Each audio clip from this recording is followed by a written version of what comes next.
الرحیم قال النبی صلی اللہ علیہ وسلم ترکت فیکم امرین ان تمسکتم بہما لن تضلوا بعدی ابدا کتاب اللہ و سنتی او کما قال النبی صلی اللہ علیہ وسلم۔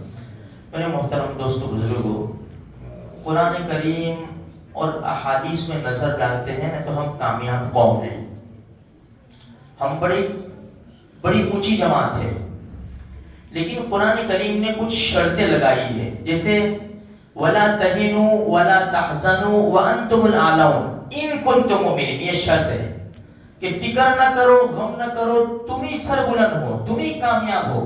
شرط کیا ہے؟ تم ایمان والے ہو۔ اگر تم کامل اور مکمل ایمان والے ہو تو تمہارے سوا کسی کے بھی کامیابی قدم نہیں چوم سکتی۔ اب ہمارے حالات ایسے ہیں کہ ہم تو اتنے بے بس ہیں، اتنے ضعیف اور کمزور ہو چکے ہیں کہ جس کا جی چاہے وہ ہمیں مار کر، لوٹ کر، جلا کر چلے جائے۔ آج کی پوزیشن ہے۔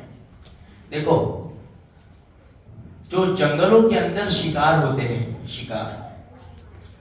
جو شیر وغیرہ شکار کرتے ہیں، شیر ہے، لیپٹ ہے، چیتا، یہ شکار کرتے ہیں، تو پہلے جس جانور کو پکڑتے ہیں اس کا گلا دبا دیتے ہیں اور خون چوس لیتے ہیں، پہلے اس کو مار ڈالتے ہیں، اس کے بعد گوشت کھاتے ہیں۔ ایک شکار ہوتا ہے وائلڈ ڈاگ کا، جنگلی جانوروں، جنگلی کتوں کا۔ آپ نے دیکھا ہوگا جنگلی کتوں کا شکار کیسا ہوتا ہے۔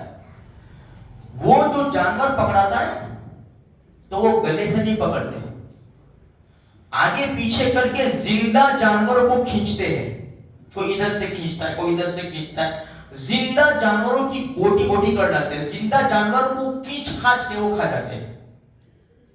مسلمانوں کا حال یہی ہے آج۔ زندہ مسلمانوں کو کوئی ادھر سے کھینچتا ہے، کوئی ادھر سے کھینچتا ہے، جس کا جیسا جی چاہے نا ایسا میرے بھائیو ہمارے ساتھ سلوک ہوتا ہے۔ کیوں؟ اس لیے کہ اللہ کے رسول صلی اللہ علیہ وسلم ہمیں دو چیزیں دے کر گئے تھے۔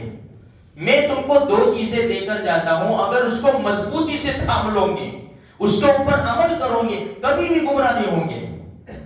کتاب اللہ و سنتی، ایک اللہ کا قرآن ہے اور ایک میرا طریقہ ہے۔ یہ دونوں دو ہم چھوڑ بیٹھے ہیں، اللہ کا قرآن بھی چھوڑ بیٹھے اور نبی کا طریقہ بھی چھوڑ بیٹھے، تو آج ہم جانوروں کی طرح کھائے جا رہے ہیں۔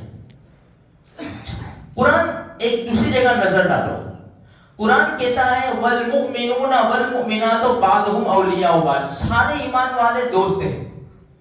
ہمارے تو گھر گھر میں، محلے محلے میں دشمنیاں ہیں، سب جگہ دشمنیاں ہیں، ہم تو بڑھ چکے ہیں۔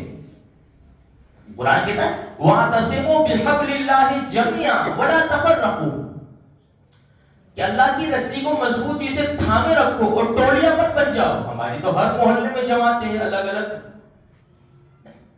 تو یہ کمزوریاں ہیں ہمارے اندر۔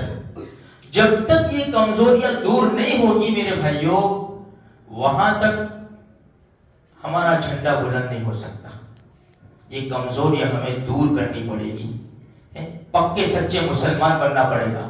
چھوٹی سی بات، نمازی کس کو کہتے ہیں؟ جو 4 ٹائم کی نماز تکبیر اولیٰ کے ساتھ پہلی صف میں پڑھے، 4 ٹائم کی، کبھی بھی اس کی 4 ٹائم میں سے ایک ٹائم نماز جاتی نہیں ہے، کبھی بھی کہیں بھی ہو، لیکن فجر کی نماز میں کبھی نہیں آتا۔ 4 ٹائم ایسی پابندی 4 ٹائم کی کہ انسان حیران ہو جائے، لیکن فجر میں نہیں اٹھ سکتا ہے۔ فجر میں اس کو نمازی کہیں گے کہ نمازی ہے؟ بھائی نمازی تو اس کو کہیں گے جو 5 وقت نماز اپنے وقت پر ادا کرتا ہو، اس کو کہیں گے نمازی۔ آج ہم نمازی ڈھونڈنے جائیں نا پورے محلے کے اندر تو گنے چنے نکلیں گے۔ سب سے آسان طریقہ فجر میں مسجدوں میں چلے جاؤ، دیکھو مسجدوں میں کتنے لوگ ہوتے ہیں۔ یہ ہماری کمزوری ہے میرے بھائیوں، ورنہ اللہ نے ہم کو کون سی چیز سے محروم رکھا ہے؟ ہمارے پاس سب دنیا کی چیزیں ہیں، سارے خزانے زمین کے ہمارے پاس ہیں، لیکن پھر بھی نہتے اور کمزور۔ خزانے ہمارے پاس ہیں اور ہمارے خزانوں پر حکومت دشمن کر رہا ہے۔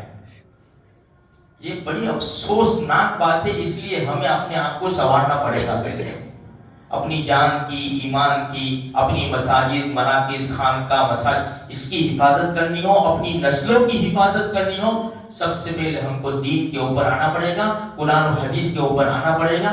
ہماری نسلوں کو بھی حفاظت ہو جائے گی، اللہ بھی ہم سے راضی ہو جائے گا. اللہ مجھے آپ کو، سارے مسلمانوں کو اس پر عمل کرنے کی توفیق عطا فرمائے.